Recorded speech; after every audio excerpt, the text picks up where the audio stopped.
perjalanan kehidupan Syekh Muqbil bin Hadi Al-Wadi'i rahimahullah, salah seorang ulama Yaman yang dengan kepulangannya ke negeri Yaman menjadi bersinar terang benderang dengan cahaya sunnah. Darinya lahir markas-markas Islam yang tersebar di negeri Yaman, baik yang di Sana'a, baik yang di Taiz, Ib, dan tempat-tempat lainnya. Sosok orang besar namanya Muqbil bin Hadi Al-Wadi'i rahimahullah tabaraka ta'ala, yang mungkin pada generasi beliau tak ada orang sebaik beliau yang pernah dikeluarkan oleh negeri Yaman. Berangkat ke Saudi Arabia, tujuannya adalah untuk bekerja, karena memang kondisi negeri Yaman dari sisi ekonomi yang jauh di bawah negeri Saudi. Maka sampai saat ini banyak sekali orang-orang dari sana bekerja mencari penghidupan di negeri Saudi Arabia, dan dia bekerja di sana sebagai security. Awalnya berangkat dari security, menjaga gedung. Dalam perjalanannya menjadi seorang pekerja security, penjaga gedung, dihadiahkan kepada beliau buku-buku. Sebagian adalah buku-buku tauhid yang merupakan silabus pembelajaran di negeri Saudi, cuma-cuma. Dan di negeri Saudi terbiasa orang bagi-bagi buku. Di antara buku-buku itu adalah buku tauhid. Beliau baca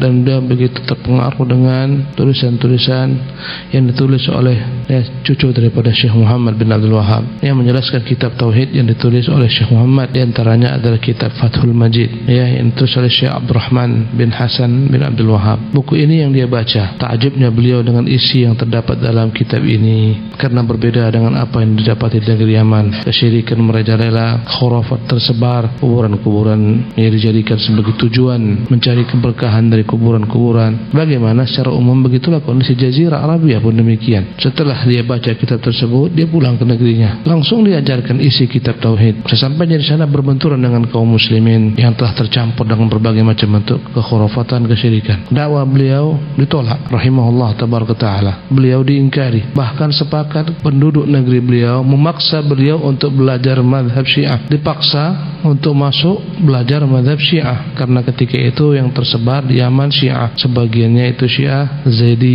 Tujuannya agar hilang semua apa yang dia baca, apa yang dia dapatkan. Setelah dipaksa masuk, dia tak betah. Dia kembali pergi ke Saudi Arabia dan belajar di sana. Mendaftarlah beliau dan diterimalah di Universitas Islam Madinah. Beliau masuk ke Fakultas Usuluddin dan Dakwah, dan kebiasaannya Fakultas Usuluddin dan Dakwah dititik beratkan pada pembelajarannya pada dakwah, metode dakwah, penyampaian dakwah, dititik beratkan pada penguasaan terhadap akidah dan manhaj. Di sanalah beliau masuk kuliatul dakwah. Masuk secara resmi, beliau merasa kurang. Beliau juga masuk ke kuliah syariah secara intisab, berbareng-barengan. Dia masuki, ambil dua. Aku khawatir waktuku hilang sia-sia. Aku ingin membekali hidupku ini dengan ilmu. Sayang rasanya waktu sore ku gunakan sia-sia. Lebih baik aku belajar. Inilah betapa beliau menghargai waktu.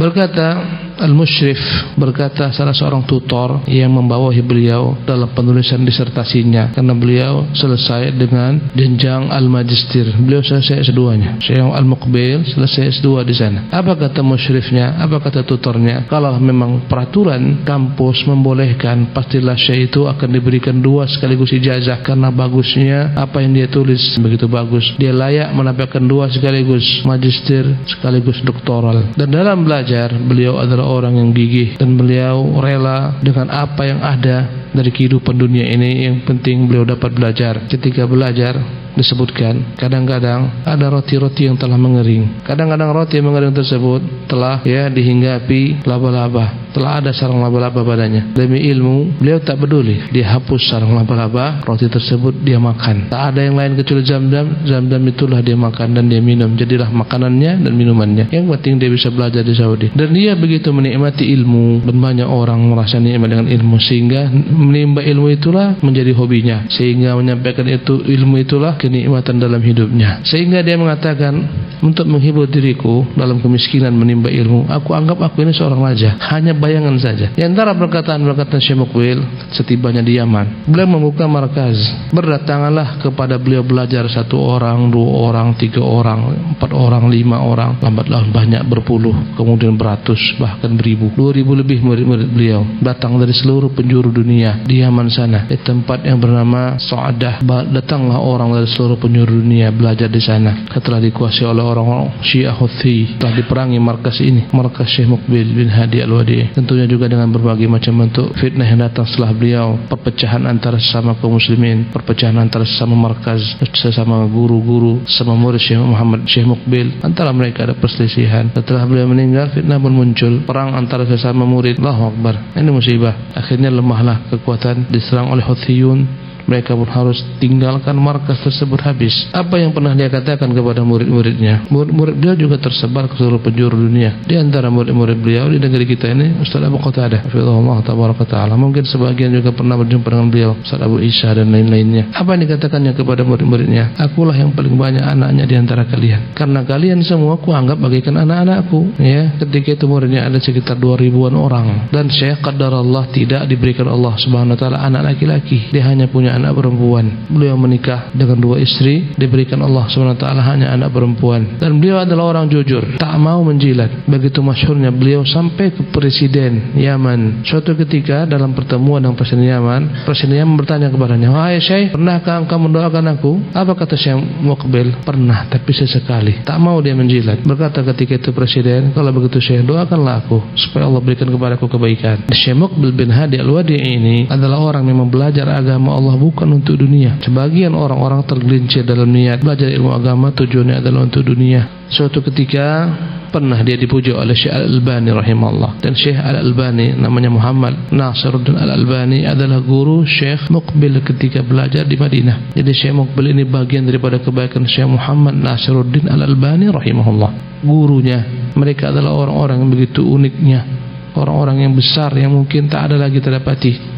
Dipuji oleh Syekh Albani, dipuji oleh Syekh Abdul Aziz bin Baz rahimahullah tabaraka taala, dan juga dipuji oleh Syekh Muhammad bin Shalih Al-Utsaimin. 3 orang inilah dengan Syekh Muqbil 4 yang merupakan representasi ulama umat kontemporer di masa itu. Syekh Abdul Aziz bin Baz, ya, Syekh Muhammad bin Shalih Al-Utsaimin, kemudian Syekh Muhammad bin Shalih Al-Albani, dan yang terakhir Syekh Muqbil bin Hadi Al-Wadi'i rahimahullah tabaraka taala jami'an. Dan mereka meninggalnya dalam 1 tahun yang berdekatan. Bahkan ketiga orang ini dikuburkan berdamping-dampingan.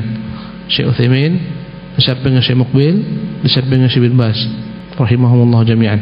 Syekh Albani yang dikuburkan di Syam. Apa kata Syekh Muhammad Syekh Utsaimin memuji Syekh Muqbil ini? Wallahi aku sangat meyakini demi Allah, dia adalah salah seorang ulama daripada ulama-ulama Islam. Adalah Syekh Muqbil bin Hadi ini orang yang senantiasa memuhasabah dirinya, evaluasi diri. Apa katanya? Tatkala telah muncul uban di kepalaku, maka aku pegang jenggotku. Aku pun bertanya, "Ya Muqbil, tatkala mulai tumbuh uban, aku pegang jenggotku, aku katakan, 'Hei Muqbil, kau udah beruban, apa yang telah kau berikan kepada Islam?' Ya, pertanyaan yang seharusnya juga kita tanyakan kepada diri kita ini yang udah mulai beruban. Apa yang kita berikan untuk Islam pada tahun 1421 Hijriah, ketika itu pada bulan 3 Rabiul Awal, beliau rahimahullah tabaraka taala memberikan pelajaran terakhir kepada murid-muridnya setelah maghrib. Setelah itu ya, beliau pun dibawa ke rumah sakit. Tak lama dibawa ke Saudi untuk pengobatan, dan pemerintah Saudi menanggung semua pengobatannya karena mereka orang-orang berjasa dalam hal ilmu. Subhanallah, dahulu kala Syekh Muqbil itu pernah terfitnah. Syekh Muqbil, Syekh Albani terfitnah gara-gara kaum radikal. Sebagian daripada orang-orang yang pernah memerangi Makkah, tanah haram, orang-orang yang mereka itu tunduk kepada seorang laki-laki bernama Juhaiman. Juhaiman ini punya ipar yang diklaim oleh semua pengikutnya, dia Imam Mahdi. Mereka menguasai haram, mereka membunuh jemaah haji, sampai akhirnya berhari mereka kuasai Masjidil Haram, diperangi oleh kerajaan Saudi Arabia. Juhaiman ini orang asalnya adalah orang yang tampak semangat dalam beragama, ya, dan inilah menunjukkan betapa bahayanya model-model semangat saja. Bahaya model semangat tanpa ilmu. Di antara semangatnya, dia buat di rumah-rumahnya tempat untuk belajar agama. Dia bukan orang alim, tapi dia menjadi fasilitas. Dia undang satu demi satu orang-orang alim terkenal, sehingga banyaklah ketika itu orang-orang yang datang ke rumahnya, belajar di rumahnya. Dia ibaratkan EU, ya, yang semangat besar. Dia datangkan ketika itu sebagian daripada masyayikh ke tempatnya. Kisah ini langsung dikisahkan oleh pelaku sejarah, muridnya Syekh Albani rahimahullah kepada saya langsung, ya, bagaimana beliau pun hampir terkena fitnah ini. Di antara yang pernah beliau datangkan adalah Syekh Muqbil, Syekh Albani. Dan ini namanya fitnah. Kadang-kadang orang terjebak dalam berbagai macam paham-paham radikal, mengatakan aku pernah belajar sama si fulan, seolah-olah si fulan yang ngajari dia paham-paham radikal. Jadi setelah fitnah Juhaiman ini ya terjadi, banyak yang ditangkapi, sebagian mereka dihukum gantung ya, mengaku sebagai Imam Mahdi. Di antara mereka yang ketika itu terfitnah adalah Syekh Muqbil karena dikait-kaitkan namanya. Demikian juga Syekh Albani rahimahumullah tabaraka taala. Beberapa tahun akhirnya bersihlah nama keduanya. Ketika sakit beliau pun atas biaya pemerintah Saudi diberangkatkan ke Saudi untuk pengobatan. Sampai di Saudi ternyata pemerintah Saudi menganggap peralatan tak sempurna, ingin dibawa ke Amerika. Maka dia pulang sebentar ke keluarganya ke Yaman, disambut oleh murid-muridnya dan keluarganya. Ketika itulah dia mengucapkan kata-kata perpisahan sebagaimana yang Nabi pernah katakan kepada kaum muslimin di Haji Wada. Kata Nabi, sepertinya inilah tahun terakhir kita berjumpa kalian, mungkin tahun berikutnya akan tak jumpa saya lagi. Maka itu yang dikatakannya kepada orang-orang dari murid-muridnya, kerabatnya, keluarganya. Ini firasat.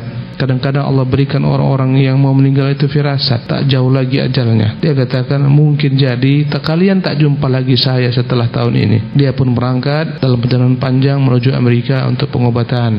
Tetapi di sana pun ternyata ya tim medis tak mampu melihat kondisinya begitu beratnya. Kemudian beliau pun dikembalikan ke Saudi Arabia, ya, kembali ke Saudi, dan kemudian dia tuliskan wasiatnya 10 hari sebelum beliau wafat. Dan dalam masa dirawat, apa kata murid-muridnya menjaganya? Kami menjadi seolah-olah bukan beliau yang sakit, seolah-olah kami yang sakit, seolah-olah beliau yang senantiasa menghibur kami dalam kondisi sakit. Terbalik, murid-muridnya menjaga, bahkan beliau yang senantiasa menghibur murid-muridnya menjaga, seolah-olah murid-murid beliau lah yang sakit. Kemudian setelah 10 hari dari wasiat tersebut, beliau pun meninggal dan disolatkan di Masjidil Haram, Al-Haramul Makki. Kemudian dikuburkan di perkuburan Al-Adl, namanya Maqbaratul Adl, di samping Ibn Baz dan di samping Ibn Uthaymin, 3 ulama zaman. Subhanallah, semuanya adalah murid dan guru. Syekh Abdul Aziz bin Baz itu guru daripada Syekh Muhammad Shalih Utsaimin, dari guru Syekh Muqbil. Demikian juga keadaannya. Inilah dia Syekh Muqbil bin Hadi yang dia sejak kecil yatim, kehilangan orang tuanya sejak kecil, rahimahullah tabaraka taala. Yakni terlahir pada tahun 1352 Hijriah dan meninggal pada tahun 1422 Hijriah, menutup kehidupan dengan usia 70 tahun.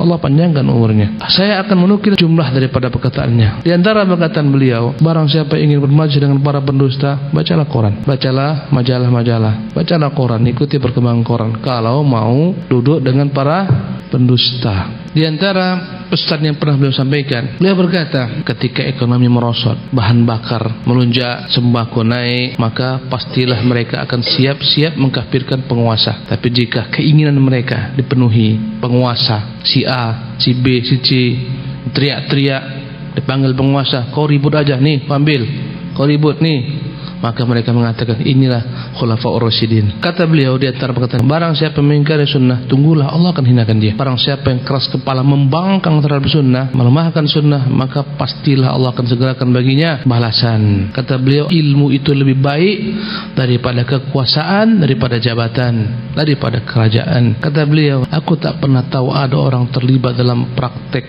hizb yang menyuruh orang kepada kelompoknya hizbi.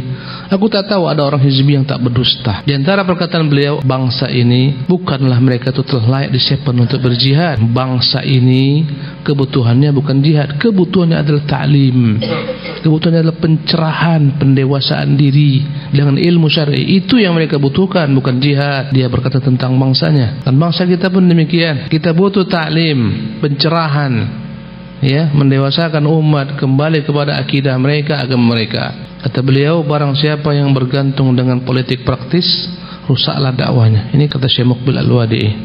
Perkataannya benar, tak salah. Seandainya aku diminta untuk menjadi presiden di negeri Yaman, aku tak akan penuhi.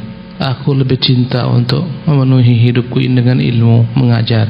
Inilah perkataan yang jujur, yang mungkin pada generasi beliau tak ada orang sebaik beliau, rahimahullah tabaraka ta'ala.